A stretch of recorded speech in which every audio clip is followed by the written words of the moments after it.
Good evening students. आज अपन भारत की जलवायु भी कर रहे थे। कल भी अपने भारत की जलवायु की थी। उसमें से अपने जलवायु को प्रभावित करने वाले कारक बता रहे थे। इसमें भारत की जलवायु को प्रभावित करने वाले कारकों में से दो प्रकार बताए थे, स्थिति एवं उच्चावाच और वायु दाब व पवन संबंधी कारक बता रहे थे। तो स्थिति उच्चावाच संबंधी कारकों में से चार कारक थे, वो कर लिए थे। उसके बाद में वायु दाब एवं पवन संबंधी कारक कर रहे थे। तो उसमें से स्थिति एवं उच्चावाच अपने वायु दाब पवन संबंधी कारकों में से अपना किया था पश्चिमी विक्षोभ किया था। पश्चिमी विक्षोभ, उसके ITCZ की पेटी वो भी कर ली थी। उसके बाद में आपके नेक्स्ट आता आपके जेट स्ट्रीम।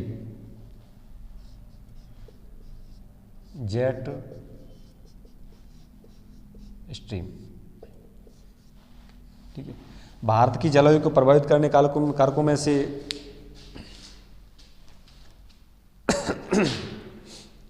प्रभावित करने वाले कारकों में से ये आपके वायु दाब एवं पवन संबंधी कारक है जेट स्ट्रीम। तो सबसे पहले अपने इसकी परिभाषा लिखते हैं, उसके बाद में अपने इसका आगे बताएंगे। लिखो, इस परिभाषा लिखो। इसमें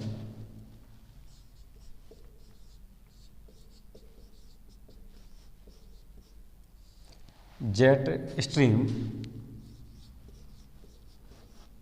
उत्तरी सौमंडल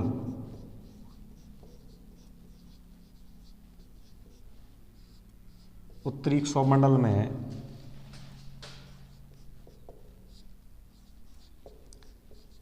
9 से 13 किलोमीटर के बीच, 9 से 13 किलोमीटर के बीच में। यहाँ पे ध्यान देना, एक सौमंडल की अपने पृथ्वी तल से सौमंडल की ऊंचाई कितनी है? औसतन अपने 13 किलोमीटर मानते हैं। औसतन अपने 13 किलोमीटर। या आपने कहते हैं कि भूमध्य रेखा पर इसकी ऊंचाई होती है 18 किलोमीटर और ध्रुवों पर इसकी ऊंचाई होती है 8 किलोमीटर। तो उसी प्रकार से अपने औसतन 13 मानते हैं, तो 9 से 13। तो यहाँ से अपने औसतन इसकी सौमंडल की ऊंचाई मानती है 13 किलोमीटर मानती है। और यहाँ से 9 से लेकर के 13 किलोमीटर के बीच में जो पवनें चलती है उसे अपने जेट स्ट्रीम कहा जाता है। ठीक है, कि 13 जेट स्ट्रीम उत्तरी सौमंडल में 9 से 13 किलोमीटर के बीच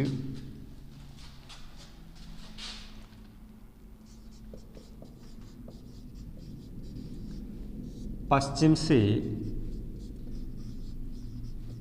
पूर्व की ओर चलने वाली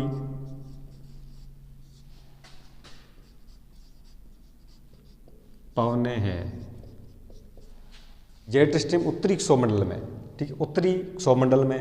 तो ये आपकी ये भी लिखना आपने उत्तरी सौमंडल में। सौमंडल है, लेकिन सौमंडल तो अपने दक्षिण गोलार्ध में हो, लेकिन उत्तरी सौमंडल में 9 से 13 किलोमीटर के बीच में, 9 से 13 किलोमीटर के बीच में पश्चिम से पूर्व की ओर चलने वाली पवनें होती है, जिसे अपने जेट स्ट्रीम कहलाती है।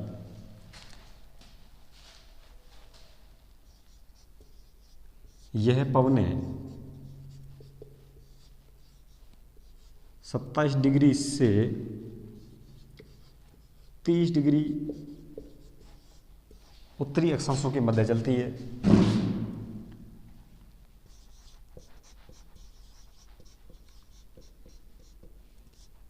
तीस डिग्री उत्तरी अक्षांशों के मध्य चलती है।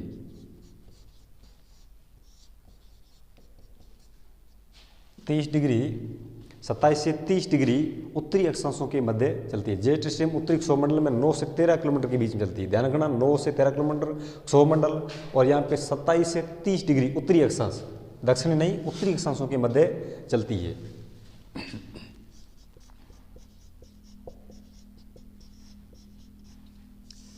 जेट स्ट्रीम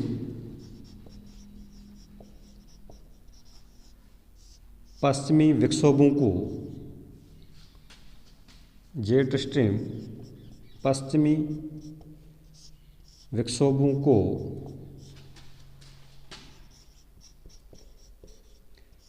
भारत में लाने में सहायक है।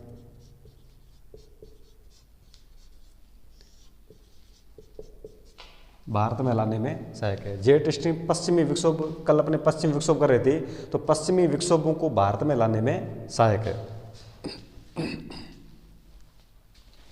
और लिखो लाइन जेट स्ट्रीम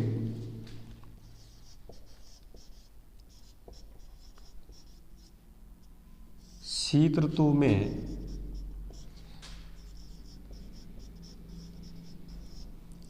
इसकी रफ्तार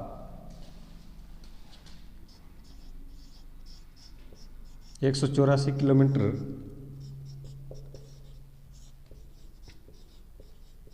प्रति घंटा तथा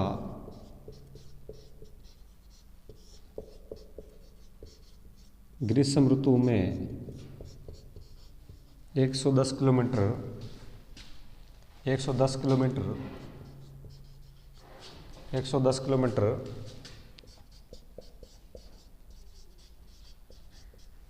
प्रति घंटा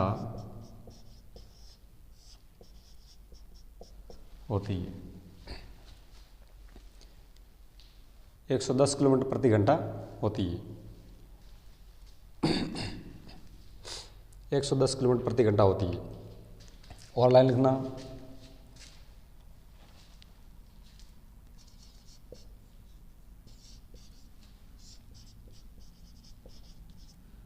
शीत ऋतु में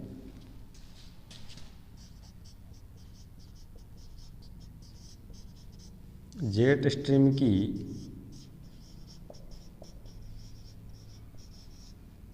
दक्षिणी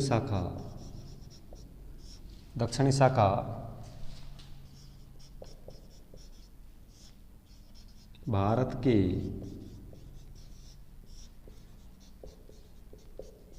उत्तरी भागों से होकर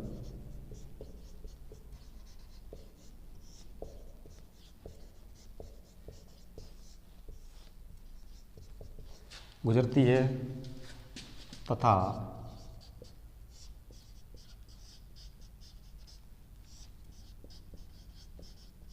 ग्रीष्म ऋतु में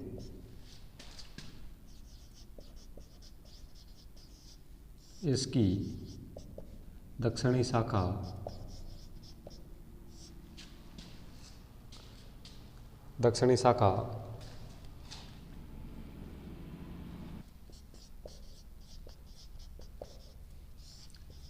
तिब्बत के पठार से होकर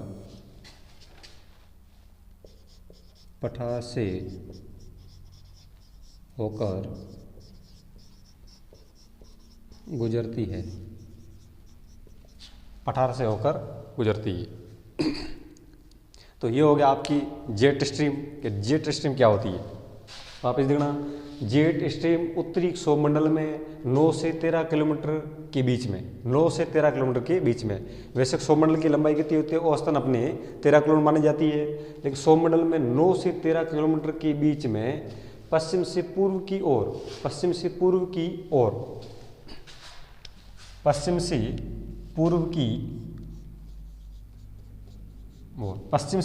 ओर चलने वाली पवनें हैं। ये पवनें 27 डिग्री से 30 डिग्री उत्तरी अक्षांशों के मध्य चलती है। जेट स्ट्रीम पश्चिमी विक्षोभों को भारत में लाने में सहायक है। पश्चिमी विक्षोभ, कल अपने पश्चिमी विक्षोभ किया था, तो उसको पश्चिमी विक्षोभों क्या करते हैं, पीछे से धक्का लगाती है। जेट स्ट्रीम पश्चिमी विक्षोभों को भारत में लाने में सहायक है। जेट स्ट्रीम शीत ऋतु में इसकी रफ्तार 184 किलोमीटर प्रति घंटा। शीत ऋतु में इसकी रफ्तार 184 किलोमीटर प्रति घंटा और यहाँ पे ग्रीष्म ऋतु में इसकी रफ्तार 110 किलोमीटर प्रति घंटा होती है। शीत ऋतु में जेट स्ट्रीम की दक्षिणी शाखा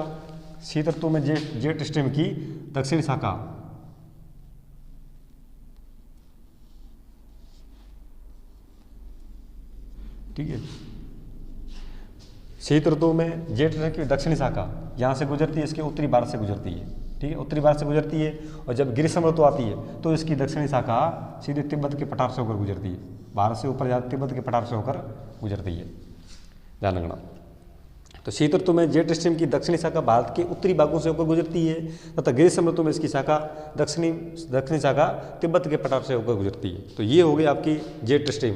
तो ये भारत की जलवायु को प्रभावित करने वाले कारकों में से जेट स्ट्रीम उत्तरी क्षोभमंडल में इसमें आंकड़े याद रखना 9 से 13 किलोमीटर और 27 से 30 डिग्री उत्तरी अक्षांशों के मध्य चलती है।